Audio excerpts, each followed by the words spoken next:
In the quiet town of Crestwood, a place known more for its bake sales than its bravado, an old woman named Alara walked into the local gun shop.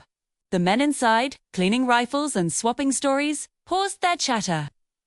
They looked at her frail frame, her silver hair tied in a neat bun, and a collective, patronizing smile spread across their faces.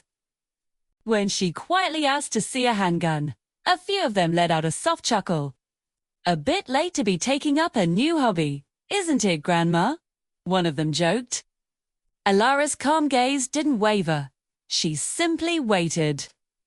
Just then, the door chimed again, and in walked General Marcus Thorne, a retired but still revered figure in the community.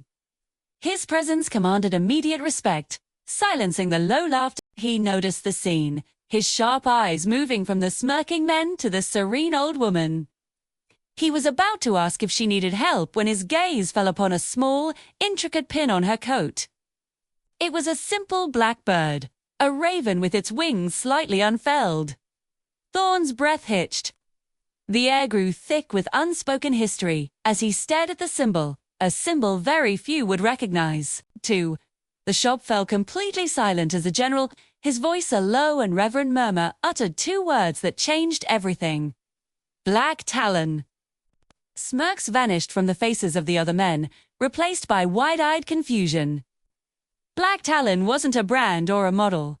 It was a name whispered only in the deepest, most classified circles of military intelligence. Too.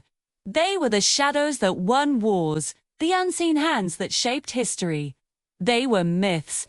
And standing before them, this quiet, unassuming old woman was apparently one of them. Jedel. Thorne stepped forward, his posture shifting from relaxed retirement to full military address. He stood at attention before Alara. "Ma'am," he said, his voice laced with awe, "it's an honor." Alara simply gave a slight nod, a silent acknowledgement that passed between two veterans who had seen the darker side of the world. She pointed to a sleek, modern pistol under the glass. "That one," she said, her voice still soft but now carrying an undeniable weight of authority. "I need something reliable." The shop owner, now pale and sweating, fumbled with the keys to the display case, his hands trembling as he handed the weapon over for her inspection. The men who had laughed just moments before now stood frozen, trying to reconcile the image of the sweet old lady with the legendary specter of Black Talon. Who was she really? What battles had she fought in secret? What dangers had she faced that made her seek out a weapon now, in the peaceful twilight of her life? As Alara expertly checked the firearm's weight in action, it was clear she was no stranger to such tools. Crestwood was a quiet town. What danger was she preparing for?